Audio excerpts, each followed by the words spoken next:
Have you ever felt like an imposter? And no, I'm not talking about the video game Among Us. I'm talking about feeling like an imposter at work, school, or even among your friend groups. Well, if you have, you're not alone. Imposter syndrome has become a resident demoralizer in today's workplace. But what is imposter syndrome, you say?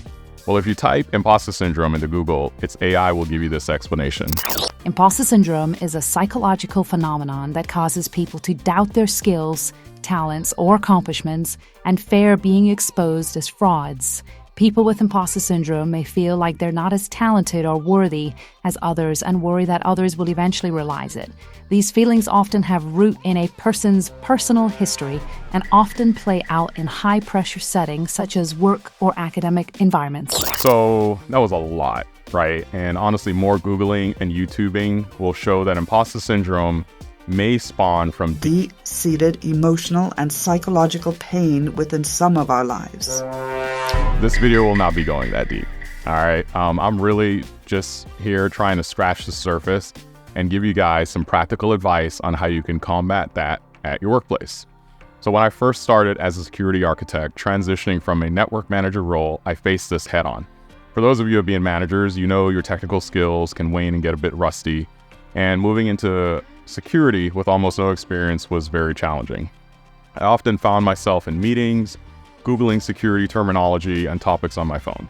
That's why I strongly recommend getting some security certifications if you're considering entering this field. The people I worked with, they were incredibly smart. They've been in the field for years before me. They had their CISSPs and a laundry list of certifications, and they were working on multiple security projects at the time. And honestly, despite my own technical accomplishments over the year, I felt like the new guy on the block. It felt like it was obvious that I was experiencing imposter syndrome and everybody could see it. So if you've ever been in this situation where you feel that imposter syndrome creeping up, I want to give you 3 things you can do to overcome it. The first one, when you get that new role and your boss starts handing out projects, be the first one to volunteer. Now, let me explain. Imposter syndrome makes you doubt your ability to do the work. So your first instinct is going to be to avoid the project because you think you might not do well or experience some failures in the project. But I've found and I've witnessed that the best way to learn is through failure. Okay, and that's not me trying to be cliche, it's true. When you fail and your intent is to learn, you will learn and you will do better.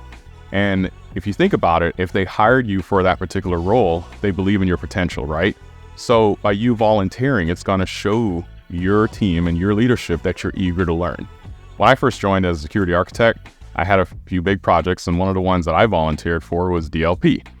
And honestly, I didn't know what the acronym stood for. It's data loss prevention. I get it now, but at the time, like I said, I was Googling, right? So it was tough. We'll just take it and leave it at that. But I learned a lot.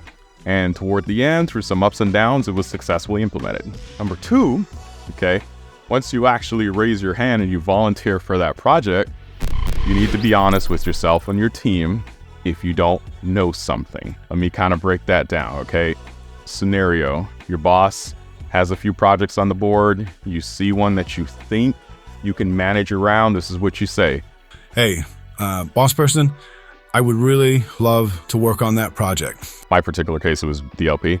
But I haven't done much with DLP before, but I understand enough around the technology to kind of manage it if you guys can help me through it. Boom, right there. You volunteered for it.